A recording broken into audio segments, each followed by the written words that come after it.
OK. Bon matin, tout le monde. Faut pas briser les coutumes. Ce matin, je voulais vous parler des Saintes Écritures. C'est le premier thème de la Confession de foi de 1689. Je vais vous en parler parce que, premièrement, c'est le premier item de la Confession de foi. Fait que quand je regardais ça, je me suis dit, comme ça tombe bien. Puis aussi, parce que c'est toujours un sujet qui m'a tenu à cœur, bien que là, j'ai regardé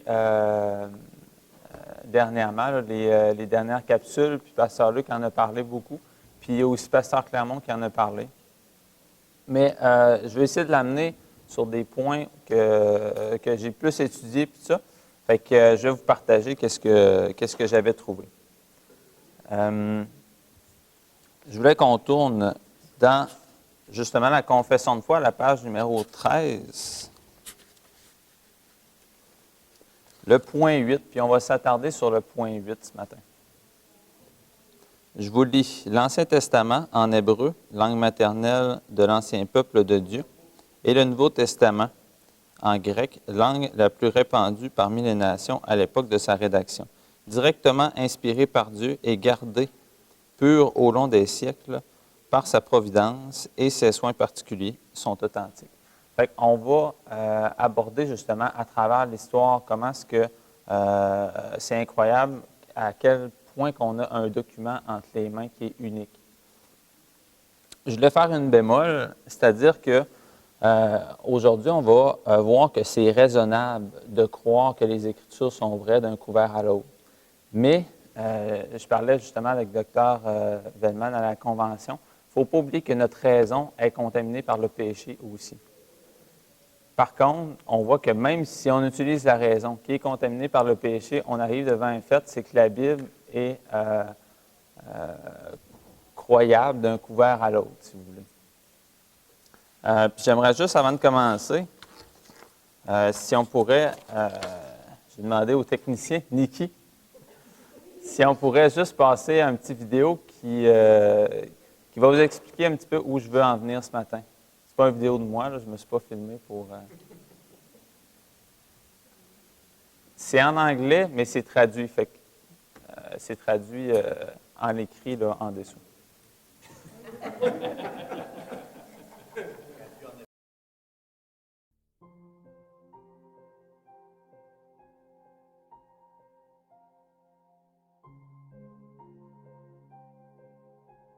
The Bible is a very big book, and it was written over the course of 1,000 years, so what part do you want me to concentrate on? That's the centerpiece of it all, and mercifully we are very, very well supplied with evidence about this. In the sort of popular imagination, people think that the story of Jesus was written up thousands of years later and it's full of myths and Gnostic Gospels and Dan Brown and all this sort of stuff. Forget it. Jesus Christ operated his public ministry between 27 and 30 of our era. That is dated by Luke with 6 parallel dating references, and particularly with the Roman Emperor Tiberius. So it starts in 27 and Jesus was executed almost certainly in 30 AD. Now, the material was written 20 years, 30 years and 40 years afterwards. But what was happening in the meantime is that this new movement was spreading the faith of Jesus everywhere, all the main cities of the empire within the first 30 years or so. And what you've got in the Gospels is the preached word about this person, but as people began to die, they said, we've got to get this written down. And you see, in our day, we think that something written is more important than something spoken. Not in the ancient world. They liked the living and abiding voice, as one of them put it. They liked that better than the written stuff. So, when it came to actually writing in the 50s and 60s and 70s, this was valuable. They loved it, but they preferred somebody who'd actually been there.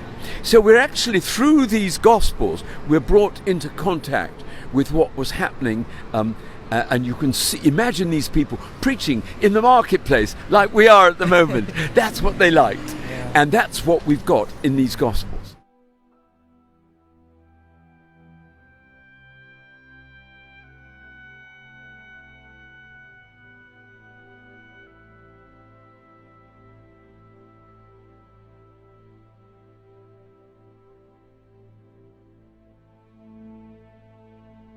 I think you can rule that out completely. I'll tell you why. Not only was the gap between Jesus' happenings and the first writings down, it's only 20 years or so, and lots of people were alive then. I can remember the Second World War. I can remember the speeches of Churchill to encourage the Free French and the British when they thought that the Germans were going to overrun. I can still remember those, and that was much more than 20 years ago. And so if they had been telling mythological stories, there would have been plenty of people who say, oh, it never happened like that at all, absolute rubbish. So you've got the control of many people who were engaged in that situation and were still alive when the writing of the Gospel of Mark came out, probably in the late 50s or early 60s. The other thing is that we have got manuscripts, Greek manuscripts, about 5,000 of them, from the early days, and that didn't happen with any other ancient document. So most of these people like Apollonius of Tyana and so on, there's only one or two manuscripts about it. Here we've got manuscripts in Armenian and Georgian and Gothic and all these languages, Latin and Greek and so on, and they all tell the same story about Jesus with tiny verbal differences. So there's no room for a mythological element to come in. It is too close to the event, and it is too widely attested.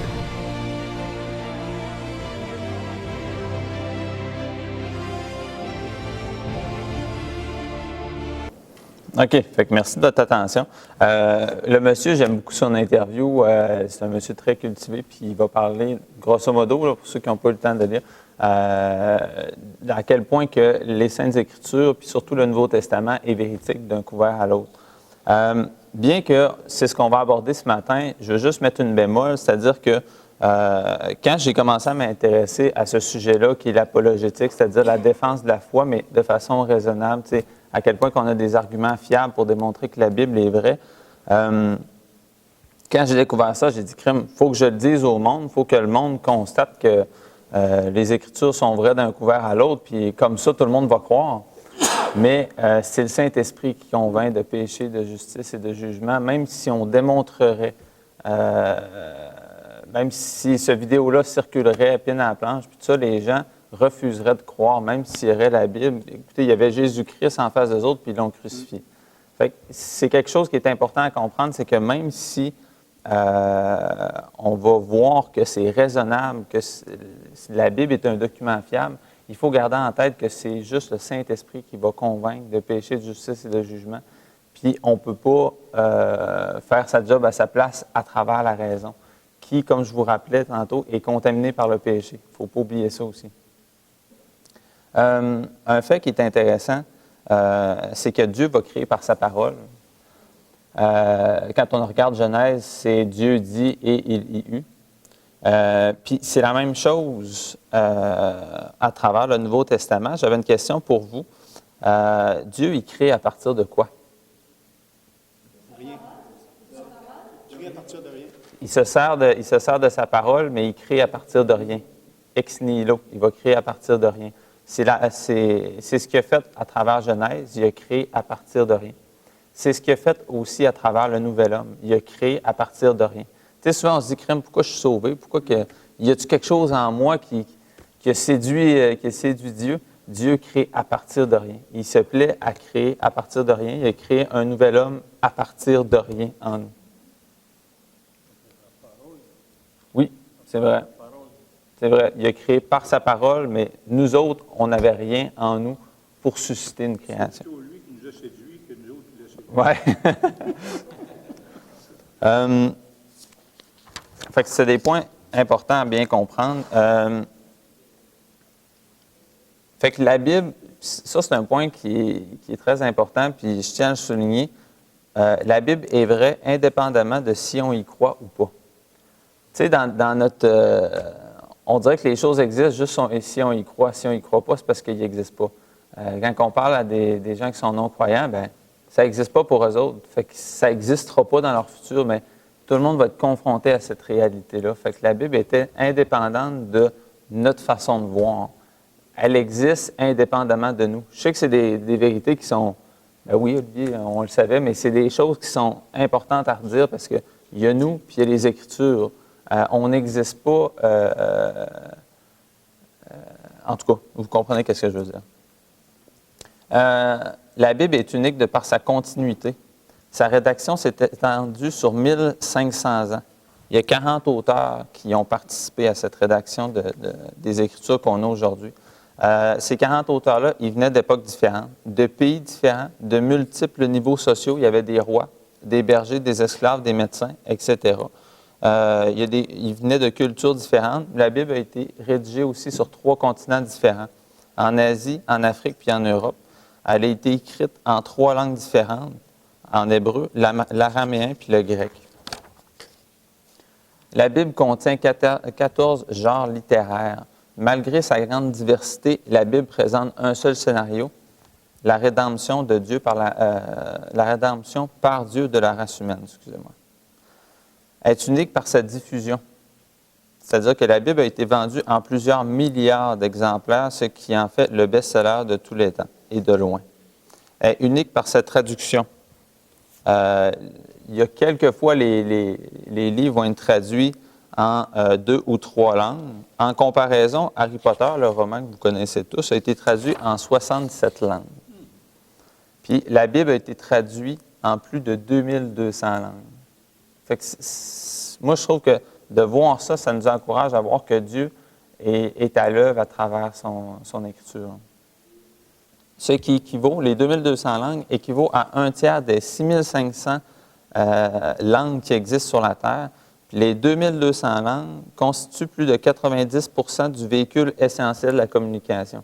Fait que les 2200 langues dans lesquelles les Écritures sont écrites correspondent aux 90% du langage qui est véhiculé à travers le monde. Puis, il y a littéralement des champs missionnaires qui œuvrent pour ça, qui prévoient que d'ici 2022, il est prévu que la Bible soit disponible pour la quasi-totalité des groupes linguistiques. Moi et Sarah Maud, quand on était à Québec, on avait eu une conférence à ce sujet-là. Il y a quelqu'un qui se préparait à aller au nord de la Russie auprès des groupes autochtones de là-bas, qui allaient apprendre leur langue, premièrement. Après ça, qui allaient concevoir un alphabet avec leur langue, parce que leur langue était juste parlée, ce n'était pas écrit. Puis après ça, ils allaient s'attaquer à traduire les Écritures selon l'alphabet qu'elle allait avoir écrit.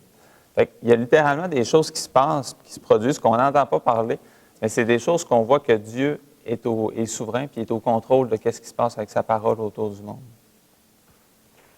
La Bible est unique de par sa survie. La Bible fut écrite avec des matériaux périssables, un petit peu comme Pasteur Luc nous en a parlé pendant les dernières capsules. Fait qu'elle a dû être copiée et recopiée avant l'invention de l'imprimerie et elle n'a jamais perdu de sa justesse. Pourquoi on est capable de dire ça? C'est parce qu'on retrouve aujourd'hui des manuscrits, comme le manuscrit de Qumran, de la mer morte, etc. Puis on les compare avec les textes qu'on a aujourd'hui, puis il n'y a pratiquement pas de différence. Puis les petites différences qu'il y a, ça ne change pas du tout le sens de ce qui a été écrit. Fait qu'on est devant un document quand même assez unique. Pourquoi on est capable de dire ça? C'est que il y a plusieurs autres documents qui datent. Je me souviens plus du titre les écrits de Jules César ou ces écrits-là qui datent de l'Antiquité. On a souvent 1 à 2 copies qui date de 400 ans après l'histoire. Comme ce que le monsieur nous a expliqué dans la vidéo, c'est extrêmement rapproché. Les premières copies des premiers évangiles qu'on a datent de 20 à 30 ans après la mort de Jésus-Christ. C'est extrêmement rapproché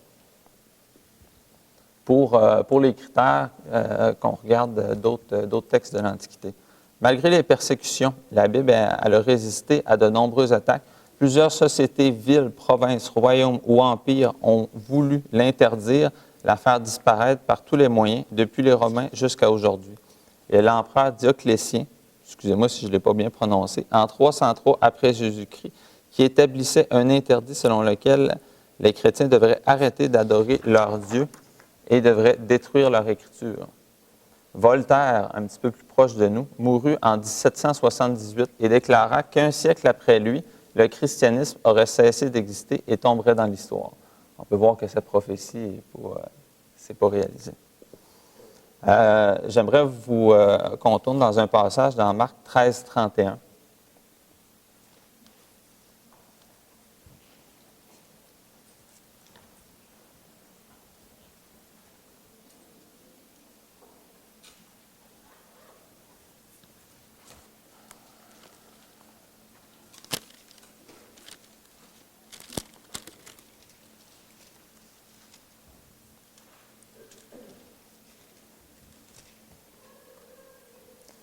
Marc 13, 31 va dire « Le ciel et la terre passeront, mais mes paroles ne passeront point. » Puis, c'est une vérité que j'aimerais qu'on s'approprie ce matin. C'est-à-dire qu'on est en face de quelque chose, d'un document qui, juste de par sa survie, de par le fait qu'on l'a encore aujourd'hui, c'est un miracle en tant que tel.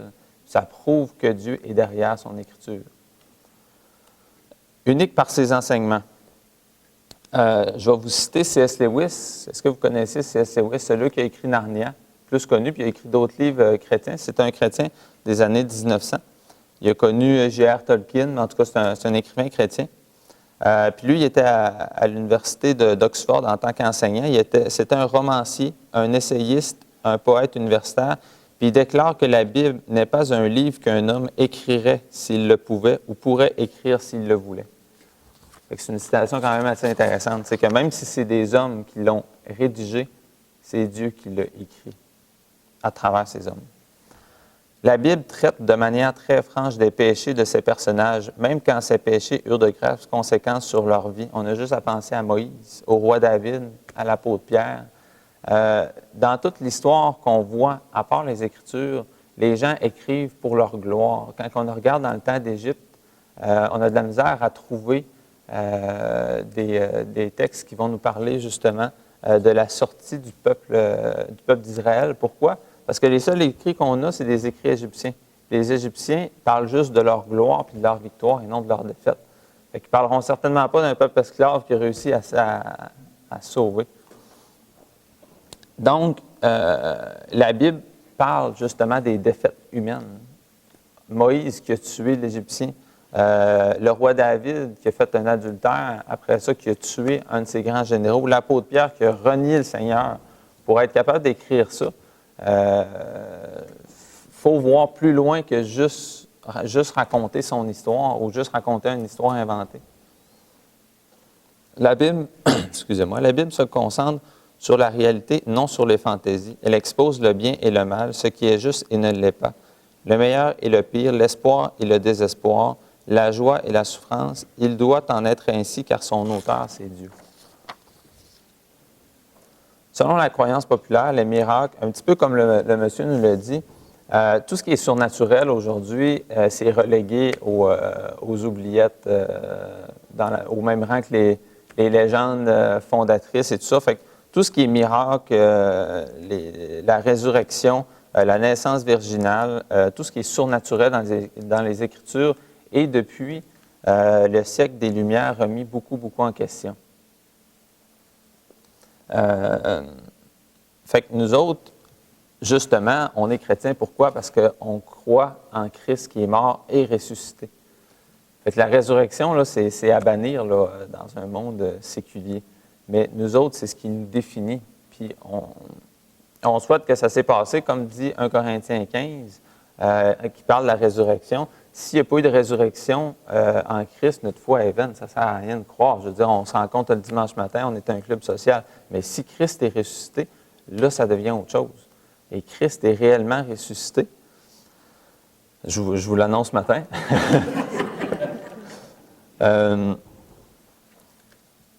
J'aimerais juste qu'on prenne une définition des mythes. Les mythes, c'est souvent des histoires vagues où la leçon est plus importante que la logique et où les détails de la vie quotidienne sont souvent omis. L'histoire de Jésus est tout le contraire. Jésus de Nazareth fut connu personnellement par plusieurs. Les écrivains du Nouveau Testament écrivent en tant que témoins. Ça, c'est important de le redire. Ils écrivent en tant que témoins, c'est qu'ils ont vu ces choses-là.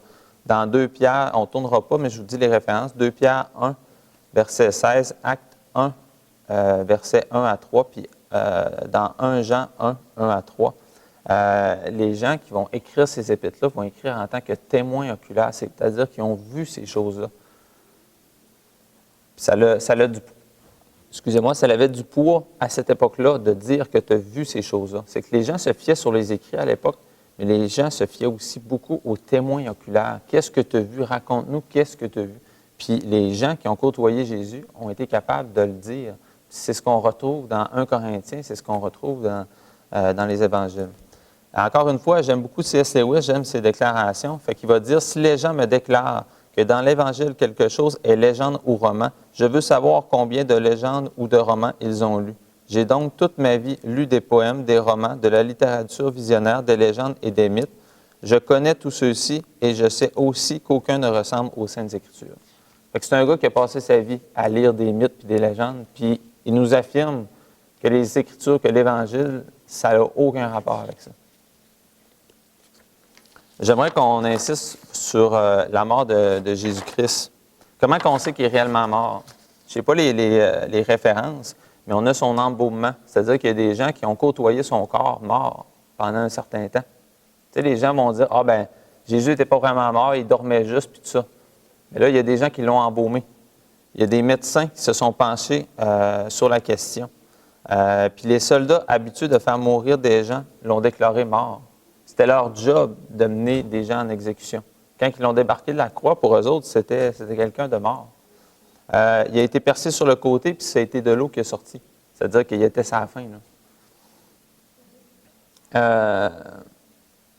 Puis les passages dans les Écritures qui décrivent quand Jésus-Christ est mort, vous souvenez-vous qu'il décrivent qu'il y a eu des ténèbres sur toute la surface de la terre.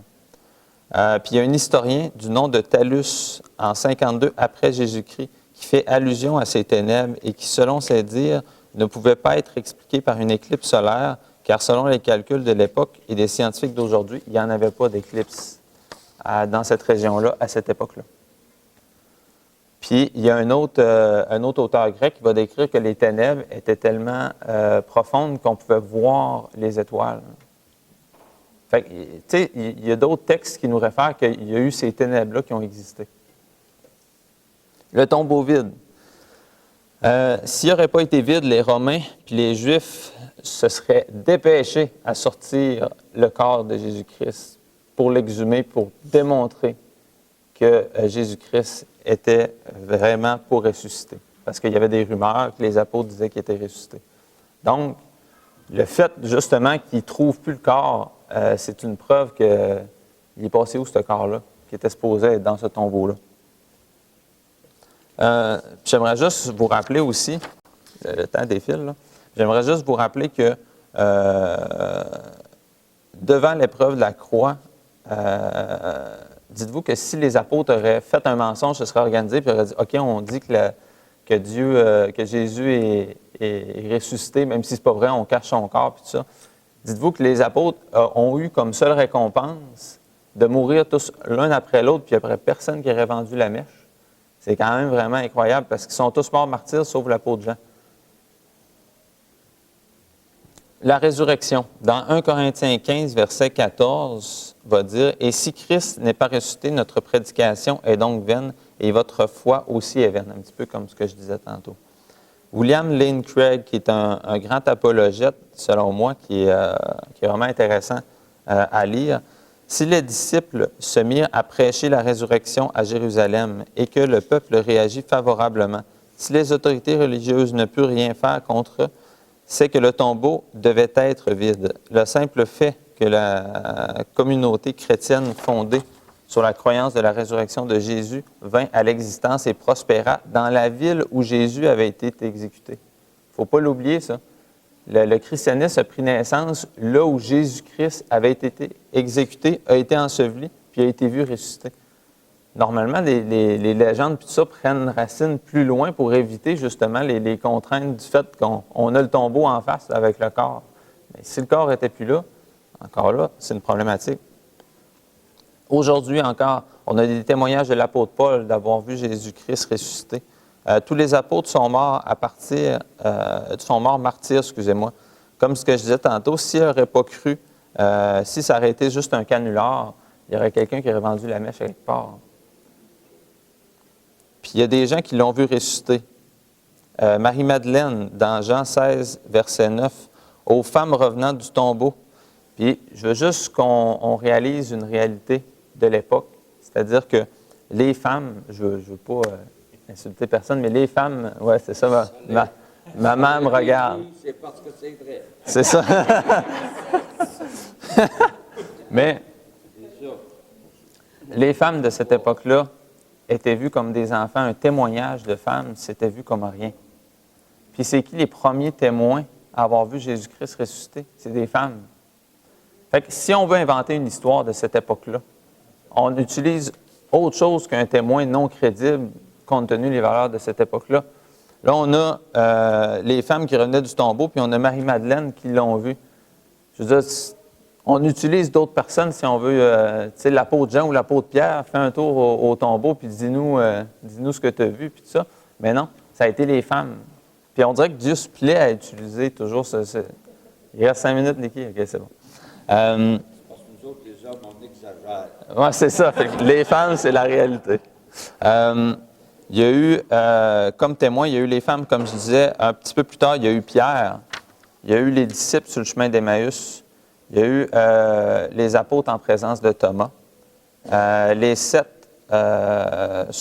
proche du lac de Tibériade. Il y a eu une foule de plus de 500 personnes qui l'ont vu ressusciter. La référence est 1 Corinthiens 15, 6. Il y a eu les 11 apôtres dans Matthieu 28, 16 à 20. Si jamais vous voulez les références, vous viendrez me voir, je ne dirai pas toutes. Il y a à l'Ascension, il y a l'apôtre Paul qui l'a vu. Il y a Étienne aussi qui l'a vu, puis il y a Jean sur l'île de Patmos. Fait que les témoignages des données historiques pèsent lourd dans la balance en faveur de la véracité des Saintes Écritures, de la véracité de Jésus-Christ, qui est le pilier, le point centre des Écritures. J'avais une citation de Bonhoeffer, mais vu qu'il reste 5 minutes, je vais la sauter. Dans Romains 6, verset 11, « Considérez que vous êtes morts au péché et vivants pour Dieu en Jésus-Christ. » Donc, j'aimerais vous poser une question, puis je me la pose en même temps. Si on sait que les Écritures sont vraies d'un couvert à l'autre, c'est donc que Dieu a placé son sceau vraiment particulier sur ces Saintes Écritures, c'est-à-dire qu'on a le message de Dieu laissé aux hommes à travers la Bible. En tant qu'être humain, qu'est-ce qu'on en fait quotidiennement? Parce que moi, souvent, la Bible est placée trop souvent sur le pupitre ou sur mon bureau, puis elle ne fait rien. Est-ce que je la lis? C'est la parole de Dieu. On a affaire à un document quand même vraiment, vraiment particulier. Là. Dieu, le créateur de l'univers et de la terre, le créateur qui a voulu qu'on soit présent aujourd'hui, nous explique comment ça marche dans son livre, nous explique aussi son salut, comment accéder à son salut. Puis souvent, notre Bible est en train. Puis je parle en connaissance de cause, là, la Bible est trop souvent laissée sur le bureau. Fait, les chrétiens doivent tenir ferme à quoi? À l'Évangile, qui est ce que nous venons de voir, Christ et sa croix. Le Christ doit devenir notre mort quotidienne et notre vie quotidienne. On ne doit pas chercher, excusez-moi, parce que ça faisait référence à Bonhoeffer, mais je vais juste sauter ça. En fait, le dernier message que je voulais dire, c'est vraiment qu'est-ce qu'on en fait de ces Écritures-là. Après avoir passé à travers le premier item, on a vu que les Écritures étaient justement le point 1 de notre confession de foi. Maintenant, qu'est-ce qu'on en fait? Pour ceux que ça intéresse, j'avais apporté des livres sur l'apologétique, c'est-à-dire sur la défense de la foi. Si jamais ça vous intéresse, comme ce que je vous disais, même si on sait que la raison est polluée, si vous voulez, par le péché, je pense que c'est quand même utile dans notre monde d'apprendre à raisonner, puis à voir si la Bible est raisonnable. Puis, je ne vous dis pas ça pour l'évangélisation de « Ah, ben ça va donner des bons points où ce que les gens vont croire, c'est sûr. » Comme ce qu'on a vu plus tôt, c'est le Saint-Esprit qui donne la croyance en Christ. Par contre, moi, ça me fortifie beaucoup dans ma foi. Ça me fortifie beaucoup dans le fait que j'y croie ou pas, c'est des événements historiques qui sont arrivés pour vrai. Fait qu'il y a le verdict de Josh McDowell. Il a un petit peu synthétisé, bien plus qu'un charpentier. C'est un petit peu la synthèse du gros livre. Puis il y a aussi les prophéties, qui est d'Alfred Kuhn, les prophéties réalisées. Les prophéties sont un gros argument en faveur de la véracité des Écritures. Puis il y a le livre que j'aime beaucoup, Plaidoyer. J'ai apporté le mauvais livre. C'est de Lee Strobel, c'est Jésus, la parole est à la défense, le livre. Je l'ai chez nous, ou c'est peut-être Tom qui l'a. Je vous le donnerai quand je vais le trouver. Si jamais vous voulez des livres de référence, venez me voir, ça va me faire plaisir. Je pense que c'est un sujet qui me tient à cœur, puis c'est un sujet pour démontrer que, comme ce que je vous disais, qu'on y croie ou pas, c'est vrai. Fait qu'on est aussi bien d'acquiescer avec cette vérité-là parce qu'on va y avoir à y faire face un jour au grand trône blanc. Donc, c'est tout. Hein? Jésus, la parole est à la défense, ça se lit vraiment bien. En tout cas, si jamais vous voulez des détails, là, je vous en raconterai, mais l'auteur est vraiment intéressant, puis il se lit comme une histoire, en fait.